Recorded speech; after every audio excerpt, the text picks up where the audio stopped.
kembali lagi pendengar Radio Gema Edukasi bersama saya Rahma dalam acara Bimbel, Bimbingan Belajar untuk Siswa-siswi kelas 11. Dan hari ini selama 1 jam Rahma akan bersama untuk menemani kalian membahas materi-materi yang pastinya menarik, karena ini juga akan membantu kalian untuk pembelajaran di sekolah ya. Saat ini telah hadir Bapak Rion Frianda SPD. Nanti beliau akan menyampaikan atau menjelaskan mengenai materi kita tentang kependudukan ini. Jadi tetaplah bersama kami di Radio Gema Edukasi, berbagi ilmu untuk semua.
Masih bersama kami dan kalian bagaimana, sudah siap untuk mengikuti penjelasan dari Pak Rion? Tapi sebelumnya kita sapa ya Pak Rionnya ya.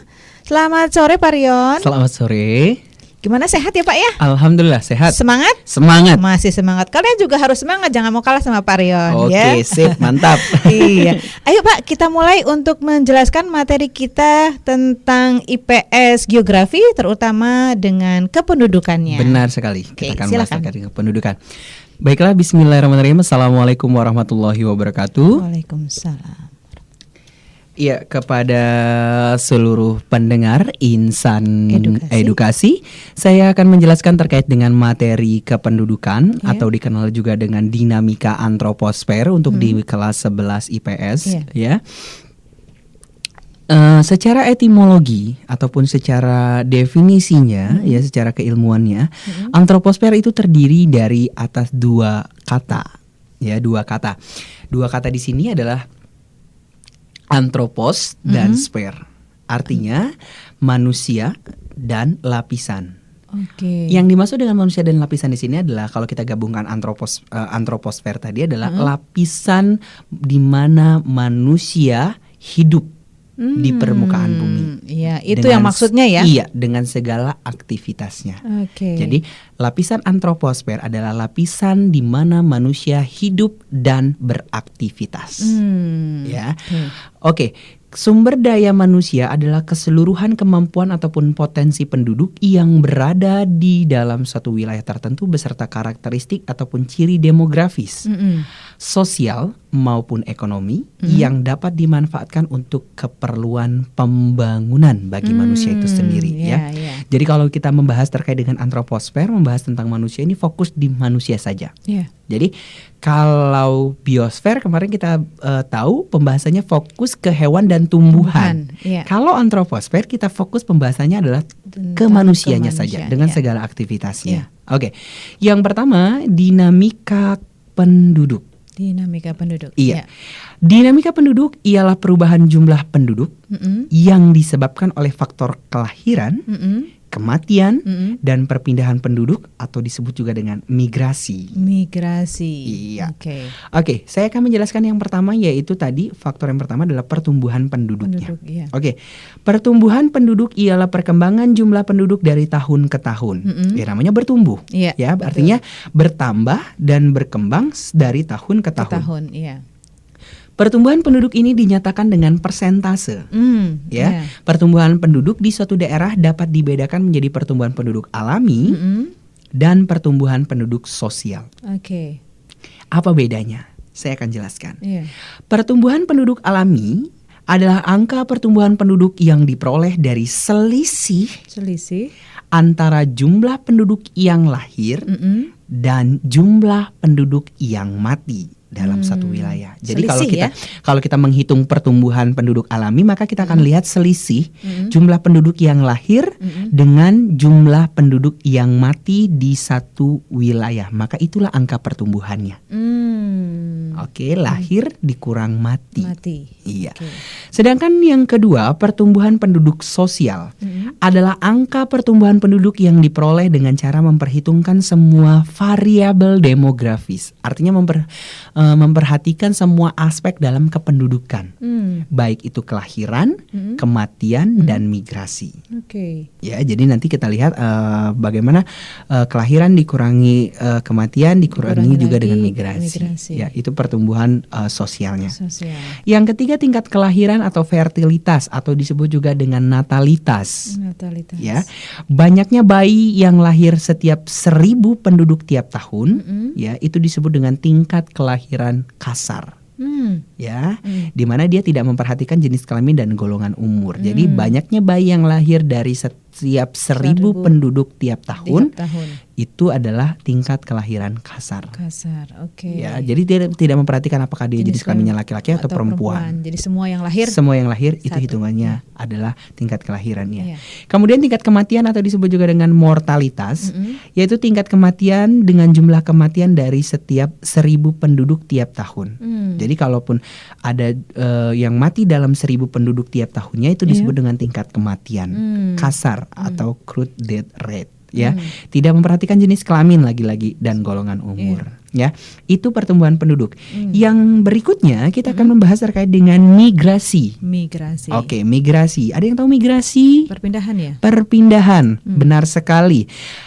Migrasi atau disebut juga dengan mobilitas penduduk dalam bentuk perpindahan penduduk dari satu tempat ke tempat yang lain, itu disebut dengan migrasi.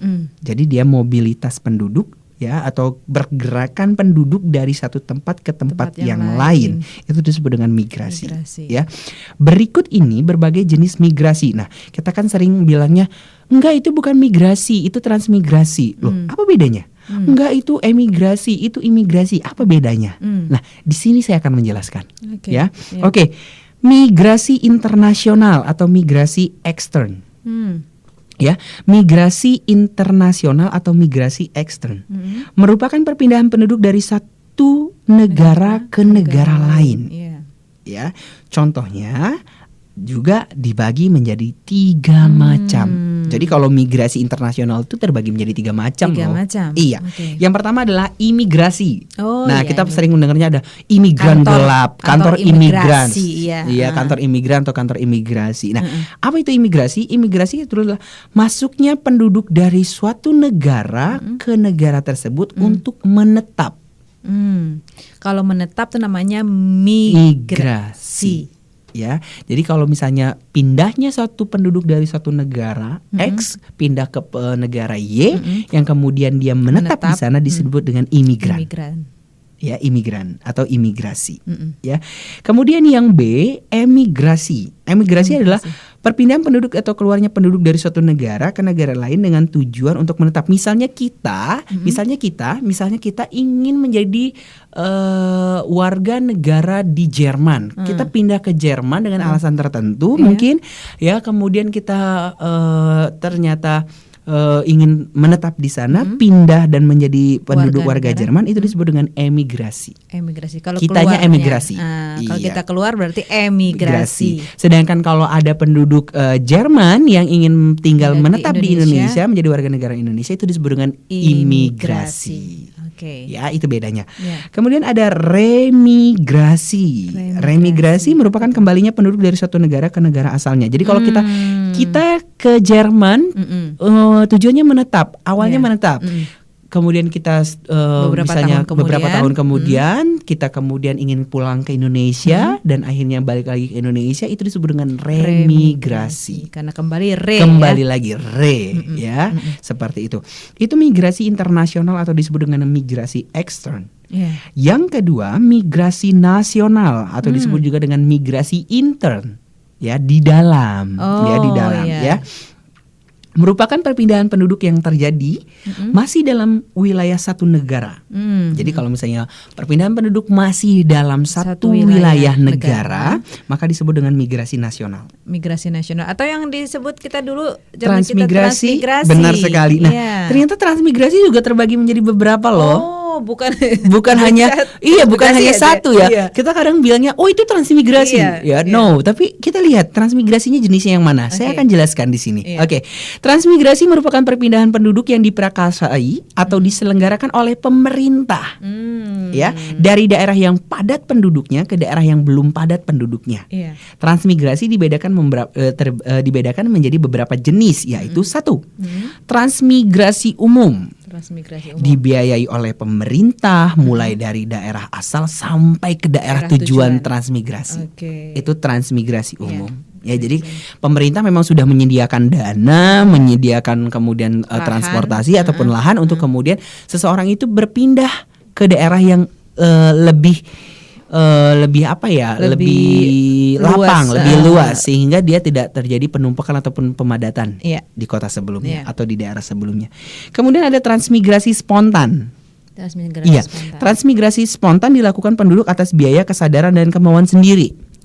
Prakarsa sendiri. Prakarsa sendiri. Jadi dia biasanya merasa kayaknya saya harus pindah, hijrah, move on, kalau yang kekinian itu adalah move on. Saya harus pindah, saya harus mencari pekerjaan yang lebih layak, saya harus menjadi orang yang lebih sukses dari sekarang. Maka saya harus pindah. Nah, itu disebut dengan transmigrasi spontan. Ya. Kemudian transmigrasi yang ketiga adalah transmigrasi sektoral. Iya. Apa itu, Pak? Yaitu biayanya ditanggung bersama antara pemerintah daerah asal transmigran dan pemerintah daerah yang dituju transmigran. Jadi ada kerjasama antara pemerintah pusat dengan pemerintah daerah, di mana nanti transmigran itu akan tinggal di tempat yang baru itu. Iya, jadi tidak sepenuhnya dananya ditanggung oleh pemerintah pusat. Beda dengan transmigrasi umum tadi, ya, semuanya dibiayai oleh pemerintah. Kemudian ada transmigrasi swakarsa. Yaitu Itu, Pak. transmigrasi seluruh pembiayaannya ditanggung oleh transmigran itu sendiri, bukan oleh pemerintah. Ataupun antara daerah dengan pusat ya. Benar bukan sekali ya. ya. Jadi dia memang diminta untuk oleh pemerintah untuk pindah, ya. Tapi kemudian atas kesadaran diri sendiri tadi, kemudian dia pindah dan dia tidak meminta biaya apapun untuk pindah dari pemerintah. Beda dengan kalau spontan. Kalau spontan Iya. itu biasanya atas dasar kesadaran dia ingin mendapatkan Berubah, ya? kehidupan yang lebih Lebih layak, baik, ya. lebih baik, Iya. ya. Nah, yang terakhir transmigrasi itu ada transmigrasi khusus. Nah, transmigrasi khusus itu adalah dalam rangka pembangunan proyek-proyek tertentu, ya. Misalnya transmigrasi bedol desa, ya sengaja memang dibuat untuk proyek-proyek tertentu agar pemekaran desa, pemekaran daerah. Oke. Ya, itu yang disebut dengan transmigrasi khusus. Jadi gak boleh lagi salah menyebutkan ya. Itu betul. transmigrasi apa? Harus jelas. Tahu Transmigrasi dulu, ya. umum, spontan, sektoral, swakarsa atau khusus. Ya, seperti itu. Itu migrasi nasional atau disebut dengan migrasi intern. Ya. Ada istilah lain itu adalah urbanisasi. Ya, dari migrasi nasional ini selain transmigrasi ada satu lagi yaitu urbanisasi. Kalau kita ingat, urbanisasi ini adalah perpindahan penduduk yang cenderungnya adalah dari desa ke kota. Ya, perpindahan penduduk dari desa ke kota. Itu disebut dengan urbanisasi. Jadi urban ya. Iya, jadi makanya disebut dengan kaum urban ya. Kemudian ya memang dia awalnya dari desa. Ya, mendapatkan penghidupan yang lebih baik, lebih layak, pendidikan lebih baik, kesehatan lebih baik, sehingga dia pergi ke kota. Hampir sama dengan apa tadi, Pak? Transmigrasi spontan. Iya. Tapi yang memang membedakan itu kalau urbanisasi itu biasanya adalah dorongan memang ya. Dorongan. Begitupun dengan transmigrasi spontan itu adalah dorongan. Tapi memang dia cenderung kalau transmigrasi spontan dia tidak tujuannya harus ke kota, tidak. Kalau transmigrasi spontan tadi tujuannya tidak harus ke kota. Tapi kalau urbanisasi biasanya selalu identik dia dari desa inginnya ke kota. Kota besar lah kota ya. besar. Sedangkan kalau transmigrasi spontan bisa jadi dia dari desa ya ke desa lain lagi yang lebih luas, yang lebih mempunyai prospek. Benar sekali. Oke. Ya, itu pembedanya antara transmigrasi spontan dengan urbanisasi tadi. Oke, itu migrasi ya. Jadi migrasi tadi ada dua, migrasi internasional dan nasional. Kemudian yang di internasional ada imigrasi, emigrasi, remigrasi. Kalau yang di imigrasi nasional tadi ada transmigrasi dan urbanisasi. Ya. Dan yang C ya, saya akan membahas terkait dengan komposisi penduduk sebelum nanti kita masuk ke materi yang lebih lanjut. Komposisi penduduk berdasarkan umur dan jenis kelamin. Kita sering mendengar komposisi penduduk dibicarakan, tapi kita tidak tahu apa itu komposisi penduduk. Nah, ini kita akan jelaskan di sini. Komposisi penduduk digunakan sebagai perencanaan pembangunan kependudukan sehingga dinamika penduduk itu bisa terdeteksi. Komposisi penduduk menurut umur disebut juga dengan struktur penduduk. Faktor sosial ekonomi suatu wilayah akan mempengaruhi struktur umur wilayah bersangkutan. Berdasarkan ketiga variabel demografi tersebut, maka struktur penduduk terbagi menjadi dua jenis, yaitu struktur penduduk muda dan struktur penduduk tua. Oh, dibagi dua itu ya? Iya. Atau yang disebut juga dengan produktif dan tidak produktif. Ya. Bila kelompok penduduk usia 15 tahun ke atas, ya, sedangkan penduduk yang berusia 65 tahun ke atas lebih sedikit, biasanya negara-negara itu adalah negara berkembang. Jadi negara berkembang. Iya, negara berkembang. Jadi seperti Indonesia, India, Bangladesh itu adalah struktur penduduknya relatif penduduk muda. Ya, dengan tingkat kepadatan penduduk yang cukup padat. Ya. Sedangkan struktur penduduk tua, bila kelompok penduduk usia 15 tahun ke bawah jumlahnya lebih kecil, yaitu kurang dari 35% daripada penduduk kelompok yang berumur 65 tahun ke atas. Ini banyak di negara-negara maju seperti Eropa, Amerika dan Jepang. Ya, seperti itu. Itulah terkait dengan komposisi penduduk. Jadi kalau misalnya Indonesia untuk negara berkembang sendiri memang relatif adalah struktur penduduk muda. Artinya apa? Banyak angka kelahiran ketimbang angka kematian. Sedangkan kalau penduduk struktur tua itu relatif kelahirannya tidak lebih sedikit, tapi kemudian usia produktifnya juga tinggi, tapi usia tuanya juga sedikit. Makanya juga cukup membuat negara itu menjadi negara-negara maju. Oke. Untuk itu dulu sementara terkait dengan materi antroposfer kita. Baik, kita rehat sejenak. Dan tentunya kalian juga jangan kemana-mana karena masih banyak materi yang mau disampaikan oleh Pak Rion, dan yang jelas ini berkaitan dengan pembelajaran kalian di sekolah. Jadi tetaplah bersama kami di Radio Gema Edukasi, berbagi ilmu untuk semua setelah alunan nada yang berikut.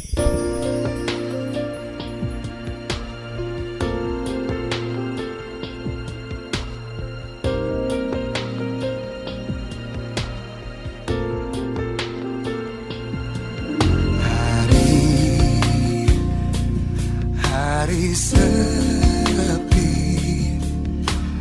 kenangan membunuh perlahan.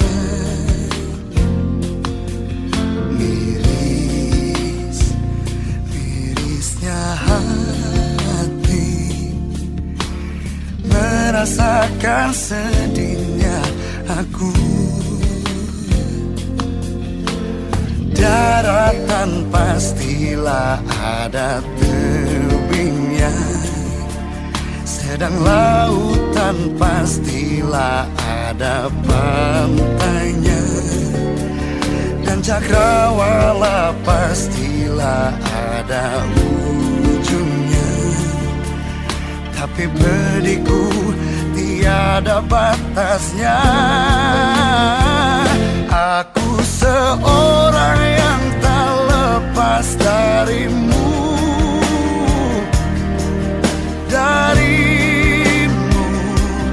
masa laluku.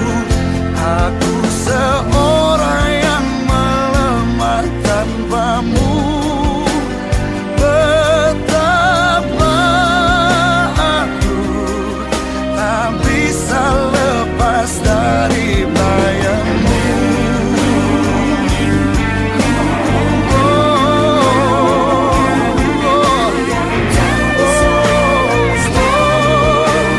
Aku yang tak bisa lepas,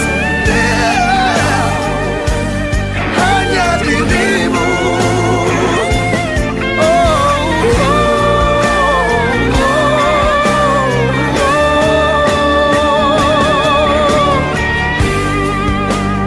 Karena hidupku bergantung di kamu, karena diriku takkan pernah jemu merindu dirimu. Aku seorang yang tak lepas darimu,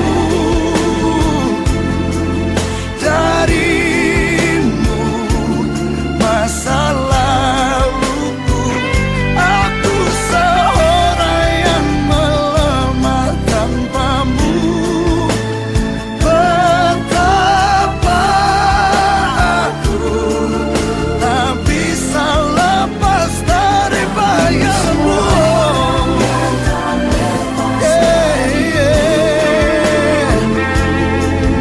Darimu, masa laluku.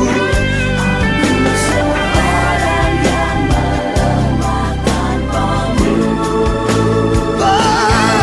Betapa aku tak bisa lepas dari bayangmu.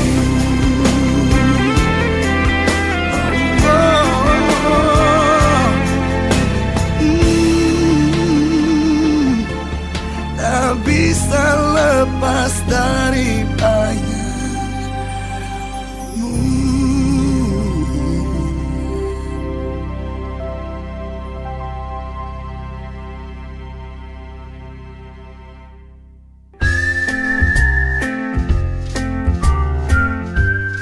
Anda sedang mendengarkan acara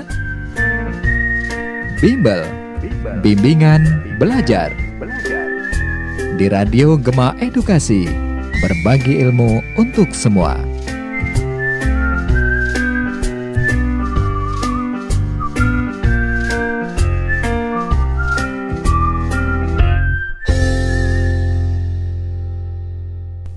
Masih dari studio Radio Gema Edukasi, berbagi ilmu untuk semua. Terima kasih untuk kalian yang masih tetap bersama kami untuk mendengarkan acara ini. Acara ini pastinya bermanfaat dan untuk menambah wawasan kalian juga loh. Dan jangan lupa kita masih ada materi-materi yang nanti akan disampaikan oleh Pak Rion ya.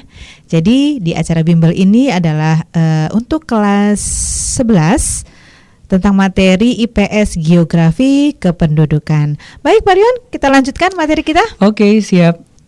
Oke, saya akan melanjutkan terkait dengan materi dinamika antroposfer atau yang dikenal juga dengan kependudukan. Selanjutnya saya akan menjelaskan terkait dengan piramida penduduk dan komposisi penduduk, pengambilan data kependudukan, dan penyajian data dalam kependudukan. Oke, pertama saya akan menjelaskan terkait dengan piramida penduduk. Yang pernah tahu piramida penduduk, piramid, pernah dengar piramid? Oke, pernah melihat piramid, bentuknya cenderungnya seperti segitiga ya. Oke, piramida penduduk ialah gambaran dari komposisi penduduk menurut umur dan jenis kelamin dan dituangkan dalam bentuk grafik. Jenis-jenis piramida penduduk dibedakan menjadi 3, yaitu piramida penduduk muda atau ekspansif, piramida penduduk sedang, ya itu stasioner, dan piramida penduduk tua atau disebut juga dengan konstruktif. Oke, saya akan menjelaskan di sini satu persatu ya. Yang pertama adalah piramida penduduk muda atau ekspansif. Itu kalau di piramida di mana Pak? Bentuknya dia persis seperti segitiga. Dan dia ada di bawah itu lebih lebar. Oh, dia ada di bawah situ ya? Iya, di bawahnya dia lebih lebar alasnya, sedangkan di atasnya dia mengerucut. Ya. Nah, piramida ekspansif atau piramida dengan berbentuk segitiga limas ya merupakan suatu wilayah yang memiliki angka kelahirnya begitu tinggi, angka kematiannya rendah, sehingga daerah ini mengalami pertumbuhan yang sangat cepat. Ya, pertumbuhannya ini sangat cepat. Contohnya adalah negara-negara yang sedang berkembang, Indonesia, Malaysia, Filipina, India, Republik Rakyat Cina. Itu adalah negara-negara dengan masa cepat ya pertumbuhannya. Benar sekali, pertumbuhan penduduknya sangat cepat dengan bentuk piramidanya yaitu ekspansif tadi atau disebut dengan segitiga limas. Nah, untuk negara yang berbentuknya seperti ekspansif ini menandakan memang usia yang belum produktif itu tinggi. Belum saya katakan, bukan tidak. Kalau tidak itu di atas 65 tahun. Kalau belum produktif itu adalah 0 sampai dengan 15 tahun. Itu belum produktif. Karena itu adalah usia belajar. Bukan usia bekerja. Ya, dan memang lebih alas di bawahnya itu lebih lebar. Ya. Nah, kemudian yang kedua, piramida penduduk stasioner atau disebut juga dengan bentuk segi 4. Maksudnya apa? Dia rata. Ya, rata di sini artinya apa? Suatu wilayah memiliki angka kelahiran dan angka kematiannya sama, seimbang. Yang lahir ya misalnya 10.000, yang mati juga 9.000, 10.000, tidak jauh, sehingga memang cenderung sama. Jadi piramidanya kalau kita tarik garis dari bawah ke atas secara usia, maka usia 0 sampai dengan 65 tahun itu relatif sama jumlah penduduknya. Jumlahnya. Ya, kalau tadi piramida muda ekspansif tidak. Itu akan terlihat sekali kita menarik lebar di bawah tapi kemudian ke atasnya mengerucut. Mengecil ya. Itu piramida penduduk stasioner atau disebut dengan bentuk segi 4 yang ada banyak di negara-negara Eropa Barat. Oke. Yang ketiga, piramida penduduk tua atau konstruktif. Ya, yaitu berbentuk sarang tawon atau disebut juga dengan piramida batu nisan. Kenapa dibilang? Kalau kita bilang piramida batu nisan, otomatis lancip di bawah ya. Ya, di atasnya lebar tapi lancipnya di bawah. Ya, nah, suatu piramida dengan memiliki angka kelahiran yang menurun dengan cepat dan tingkat kematian yang rendah. Piramida ini dicirikan dengan jumlah kelompok umur mudanya lebih sedikit dibandingkan dengan kelompok umur tua. Contohnya adalah negara-negara yang sudah maju seperti Amerika Serikat tadi. Ya, seperti itu. Itu banyak kita temukan stasioner. Di Jepang juga sama. Kita temukannya adalah bentuknya stasioner. Kelahiran memang cenderung lebih sedikit, tapi kemudian usia-usia produktif itu banyak. Dan usia tuanya juga masih relatif banyak. Ya, itu yang terjadi. Ya, jadi piramida penduduk itu terbagi menjadi 3. Ada tadi yang ekspansif, kemudian ada stasioner dan ada konstruktif. Kemudian saya akan menjelaskan terkait dengan pentingnya mengetahui komposisi penduduk. Komposisi penduduk. Komposisi penduduk. Dalam komposisi penduduk ada beberapa hal yang harus kita pelajari. 3. Yang pertama yaitu rasio jenis kelamin atau disebut juga dengan sex ratio. Sex ratio. Iya. Karena jenis kelamin ya. Iya, jenis kelamin ya, sex ratio. Sex ratio atau jenis kelamin adalah rasio jenis kelamin merupakan angka perbandingan jumlah penduduk laki-laki dengan jumlah penduduk perempuan. Iya. Jadi dalam rumusnya sex ratio ini adalah jumlah penduduk laki-laki dibagi jumlah penduduk perempuan dikalikan. Ya, dikalikan 1000. Ulang Pak. Iya, ya. Sex ratio ini adalah perbandingan jumlah penduduk laki-laki dengan jumlah penduduk perempuan. Ya, jumlah penduduk laki-laki dibagi dengan jumlah penduduk perempuan dikali dengan 1000. Kali 1000. Ya. Kemudian yang kedua, angka beban ketergantungan. Ya, penduduk tidak produktif atau yang disebut juga dengan dependency ratio menjadi tanggungan penduduk produktif. Ya, orang yang tidak bekerja sejatinya itu sebenarnya dia sedang ditanggung oleh orang yang bekerja. Iya, orang yang produktif. Orang yang produktif tadi ya. Sehingga penduduk dapat dibagi menjadi 3 kelompok umur besar. Angka beban ketergantungan atau ABT atau disebut dengan dependency ratio menunjukkan jumlah penduduk tidak produktif menjadi tanggungan jumlah penduduk produktif dalam 100 jiwa. Artinya jumlah penduduk belum produktif 0 sampai dengan 15 tahun ditambah usia tidak produktif yaitu lebih dari 65 tahun dibagi jumlah penduduk yang produktif yaitu usia 16 sampai dengan 64 tahun. Dikalikan 100, hasilnya itulah yang berapa orang yang harus ditanggung dari jumlah keseluruhan manusia yang penduduk ataupun yang produktif tadi. Ya, itu kalau kita mau mencari beban ketergantungan. Yang ketiga, kualitas penduduk. Kualitas. Suatu negara dapat diketahui dari faktor-faktor yang mempengaruhinya, yaitu tingkat pendapatan penduduk, tingkat pendidikan, dan tingkat kesehatan. Tingkat pendapatan penduduk diukur dari besarnya pendapatan per kapita penduduk itu. Ya, sedangkan tingkat pendidikan akan dilihat dari peningkatan pendidikan itu sendiri, kemampuan penduduk untuk mengolah sumber daya alam yang dimiliki sehingga akan meningkatkan kesejahteraan penduduk. Artinya butuh ilmu, butuh pendidikan. Ya, kalau untuk kesehatan, bagaimana suatu wilayah ataupun suatu negara fasilitas kesehatannya sudah memadai. Orang sakit apa ada obatnya. Orang sakit apa bisa berobat di mana. Ya, nah itu yang dimaksud dengan kualitas penduduk. Jadi pentingnya mengetahui komposisi penduduk, kita akan mempelajari tadi terkait dengan sex ratio, ya, jenis kelamin, kemudian kita juga akan mempelajari terkait dengan angka beban ketergantungan, dan yang terakhir adalah kualitas penduduknya. Penduduknya. Saya ingin sedikit menjelaskan terkait dengan penjelasan yang dimaksud dengan poligami ya. Kalau misalnya kita lihat dari rasio jenis kelamin atau sex ratio, adik-adik biasanya akan ketemu dengan soal ketika definisi poligami itu ternyata masih luas, harus kita kerucutkan lagi. Jadi kalau dalam materi sex ratio kita akan melihat berapa jumlah perbandingan jumlah penduduk laki-laki dengan jumlah penduduk perempuan. Jika jumlah hasilnya itu adalah misalnya lebih dari 100, ya lebih dari 100, berarti jumlah penduduk laki-lakinya lebih banyak. Ya, jumlah penduduk laki-laki lebih banyak, jumlah penduduk perempuan lebih sedikit. Yang terjadi kira-kira ya poligini atau poliandri? Poliandri lah. Poliandri ya, kan banyak laki-laki. Banyak laki-laki. Jadi perempuannya bisa memiliki suami lebih dari satu. Sedangkan kalau laki-lakinya lebih sedikit jumlahnya, misalnya dia di angka 80, perempuannya artinya lebih banyak, maka kemudian bisa terjadinya apa? Poligami. Ya, atau yang disebut juga dengan poligini. Ya, dalam demografi itu poligini. Oh, bukan poligami. Ya, karena definisi poligami itu adalah menikah lebih dari satu. Kalau poligini, laki-laki yang menikahi perempuan lebih dari satu. Oh, lebih halus bahasanya. Iya, gitu ya. Oke, itu terkait dengan pentingnya mengetahui komposisi penduduk. Selanjutnya, saya akan membahas terkait dengan data kependudukan dan masalah-masalah dalam kependudukan. Kayaknya lebih menarik nih, Pak. Iya, ini lebih menarik. Kenapa? Karena ini kita bisa langsung lihat bagaimana data kependudukan itu bisa ada loh. Ya. Nah, data kependudukan dapat diperoleh dengan beberapa cara. Ada 3 cara data kependudukan itu diperoleh.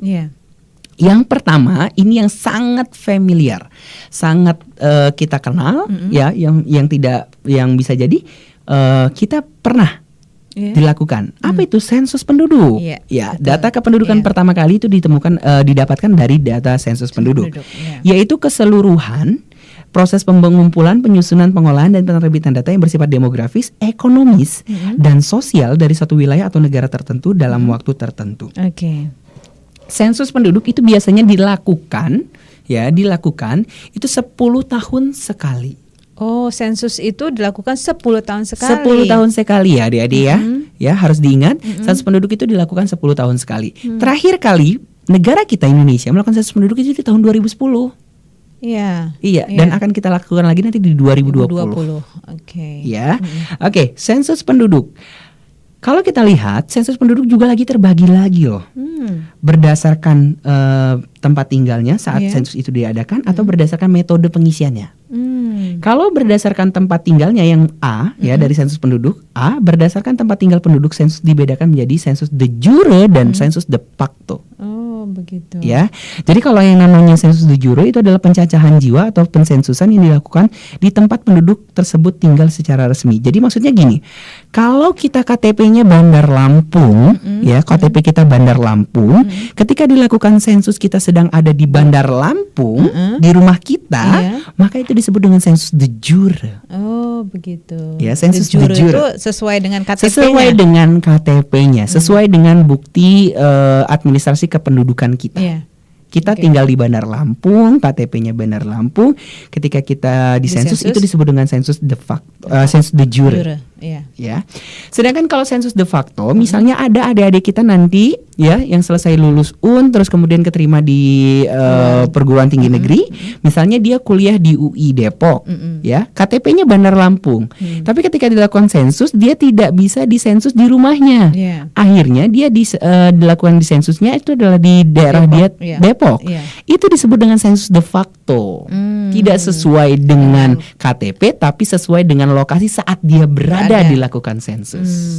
Itu bedanya antara sensus de jure dan sensus de facto, Oke. ya. Oke, berikutnya metodenya. Nah, metode pengisiannya ini juga terbagi menjadi dua.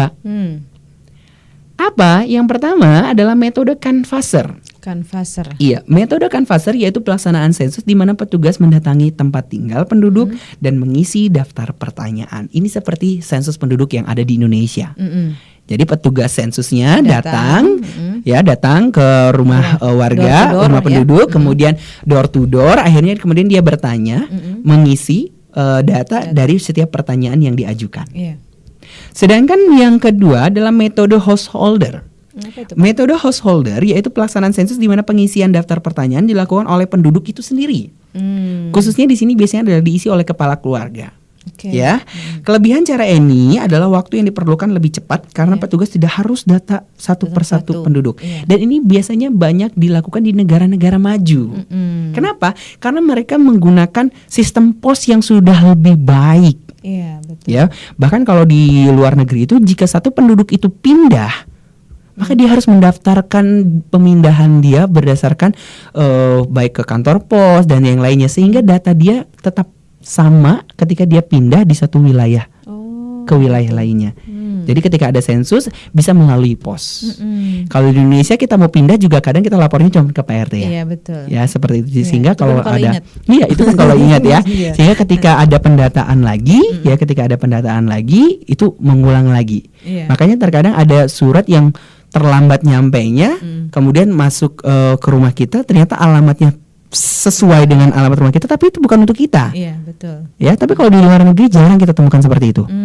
Ya, karena tadi pendataannya sudah sangat lebih baik Iya, seperti itu sudah ya. sistematis. Iya, sudah sangat sistematis sehingga metodenya mereka menggunakan sistem metode householder. Kalau di Indonesia itu masih canvasser, petugasnya yang datang.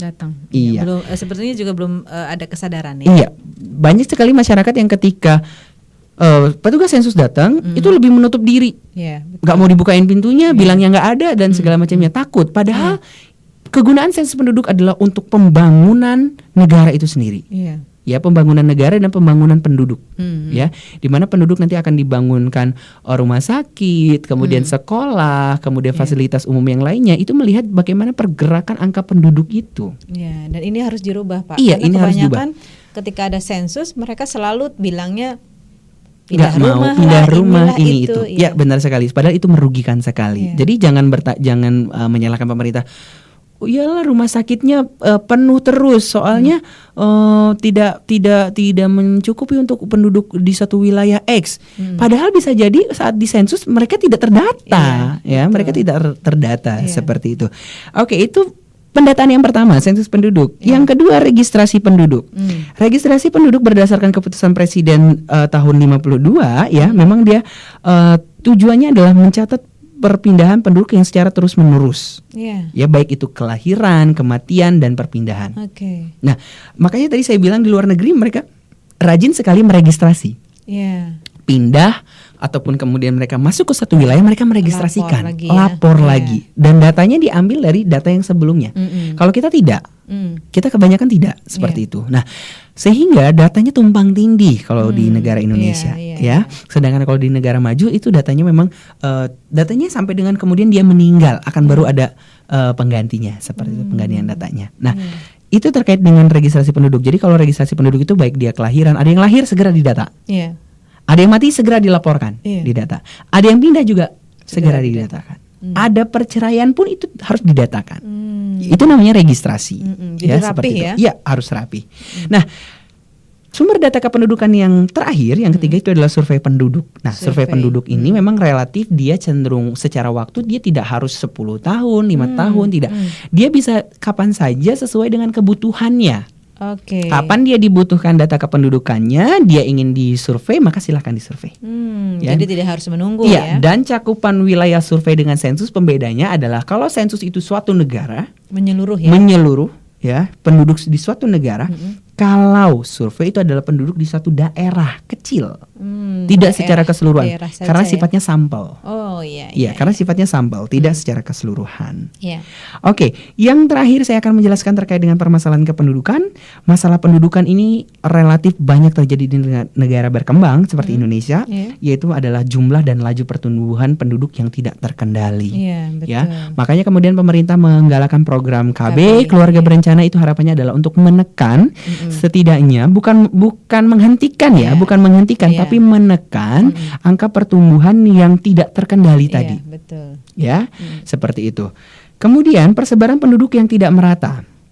Ya, masalah kependudukan di negara berkembang memang kebanyakan penduduk itu banyaknya, numpleknya, ya, tumpahnya ataupun padatnya itu di daerah perkotaan. Wah, iya, betul. Sedangkan di daerah desa ataupun di daerah yang kemudian di pinggir-pinggir kota itu relatif lebih Lebih sedikit jumlah penduduknya. Iya. Sehingga apa? Kepadatan itu menyebabkan banyak sekali masalah-masalah sosial lainnya, Iya, kriminalitas, ya, kemudian masalah-masalah yang lainnya, Perumahan, ya. iya, pemukiman kumuh, ya, Iya. itu semua juga disebabkan, ya, karena kepadatan penduduk yang tidak merata tadi. Iya. Oke, itu materi demografi atau kependudukan. Yang terakhir itu adalah penyajian data. Penyajian datanya bisa dilakukan dengan tadi menggunakan peta dan juga bisa menggunakan dengan grafik. Ya, data kependudukan itu biasanya kita bisa melihat menggunakan peta, menggunakan grafik, atau kita bisa lihat berdasarkan dari piramida penduduknya. Itu bisa lihat di mana kita untuk melihat? Kalau kita ingin melihat bagaimana data kependudukan, kita Iya. bisa datang ke Badan Pusat Statistik. Ya, BPS, BPS terdekat kita bisa lihat bagaimana perkembangan jumlah kependudukan Iya, iya. masyarakat di satu wilayah dari tahun ke tahunnya. Bagaimana perubahan kependudukannya. Oke, itu dia materi dari dinamika antroposfer kependudukan. Baik, wow, Pak Rion ini semakin lama pembelajarannya semakin banyak dan semakin menarik. Dan setelah satu ini kita rehat dulu ya. Tetaplah bersama kami di Radio Gema Edukasi, berbagi ilmu untuk semua.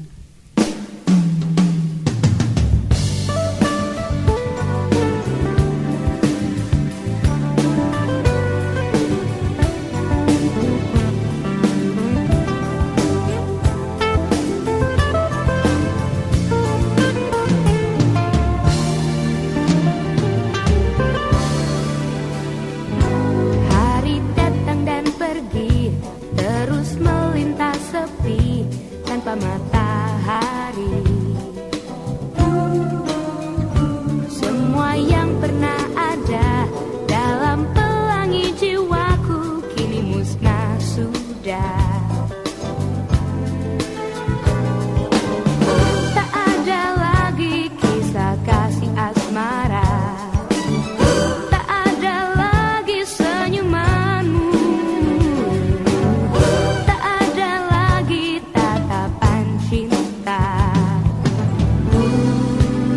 yakinkan diriku, kau takkan kembali.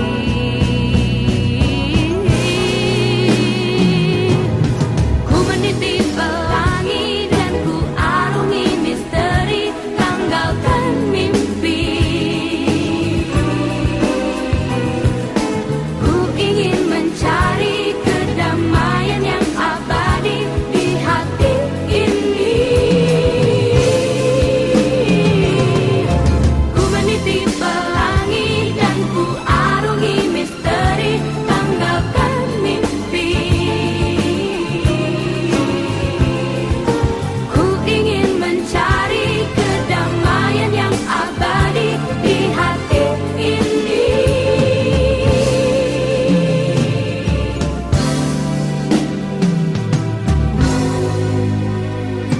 Hari datang dan pergi, terus melintas sepi tanpa matahari. Semua yang pernah ada dalam pelangi jiwaku kini musnah sudah.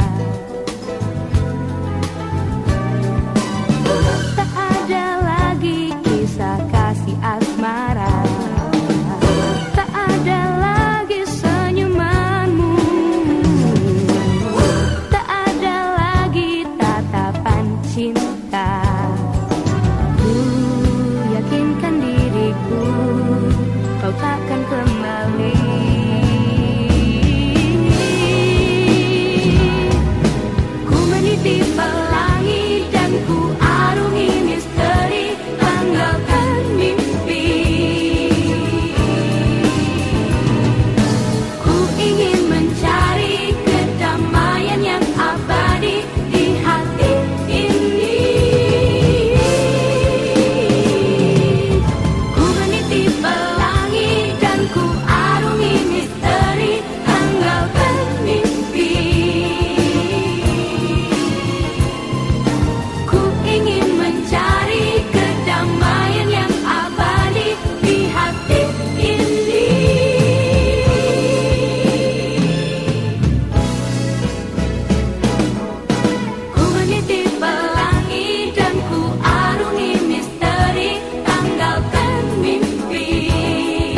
Anda masih bersama Radio Gema Edukasi, berbagi ilmu untuk semua.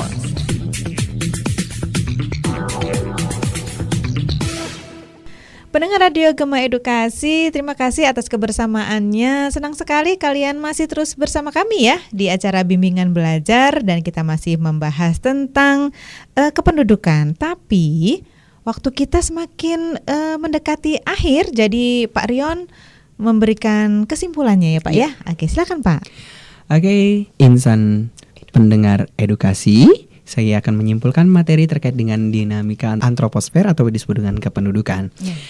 Banyak sekali permasalahan-permasalahan kependudukan di muka bumi kita, khususnya di Indonesia juga. Untuk itu kita lebih memahami terkait dengan dinamika kependudukan yang ada. Baik itu pertumbuhan penduduk. Jika kita lihat pertumbuhan penduduk Indonesia itu memang cenderung meningkat, tapi dari tahun ke tahun, khususnya dimulai dari tahun 2010 sampai dengan 2015 ini, angka pertumbuhan penduduk Indonesia itu relatif lebih kecil dari tahun sebelumnya. Iya, dan ini menandakan bahwasanya kesadaran penduduk Indonesia terhadap pertumbuhan penduduk, ya, yang itu nanti berdampak terhadap ledakan penduduk itu juga semakin baik, dan tentunya ini perlu untuk terus dipertahankan. Ya. Oke, kemudian dengan tingkat kelahiran ataupun fertilitas natalitas untuk saat ini kita juga masih terus memperhatikan bagaimana kemudian kelahiran ataupun kemudian fertilitas itu sendiri itu lebih aman. Artinya banyak kejadian-kejadian seperti tahun-tahun sebelumnya, banyak sekali bayi yang meninggal saat proses persalinan, dan saat ini kita lihat dengan meningkatnya mutu kesehatan di Indonesia itu relatif bayi-bayi yang meninggal dalam proses kelahiran itu lebih sedikit ya. Kemudian untuk migrasi, bagaimana kemudian ke depan kita juga harus lebih memperhatikan ketika kita ingin berpindah ya, ketika kita kemudian khususnya di internal, yaitu khususnya di migrasi nasional, maka yakinkan ketika kita transmigrasi kita bertransmigrasi satu hal yang sifatnya memberikan perubahan kebaikan bagi diri kita maupun bagi keluarga kita. Bukan sifatnya transmigrasi yang justru menimbulkan banyak masalah bagi diri kita sendirinya. Kemudian kalau kita lihat dari piramida penduduk, Indonesia masih berada di piramida yang ekspansif. Untuk itu kemudian kita masih terus didorong untuk kemudian lebih produktif, karena kalau kita lihat secara piramida penduduk Indonesia yang kedepannya di tahun 2045 dari 2025 sampai dengan 2045 itu adalah Indonesia mengalami surplus demografi atau disebut juga dengan surplus angka usia produktif. Jadi ke depan bisa jadi Indonesia akan bergeser dari negara yang berkembang menjadi negara yang maju. Nah, untuk itu semua para pelajar harapannya bisa belajar lebih giat lagi seperti itu. Itu terkait dengan kesimpulan saya dari materi dinamika antroposfer. Baik, terima kasih Pak Rion atas kehadirannya di studio kami dalam acara Bimbel, Bimbingan Belajar untuk siswa-siswi kelas 11. Dan nanti di lain waktu kita bisa berjumpa kembali lah ya Pak ya.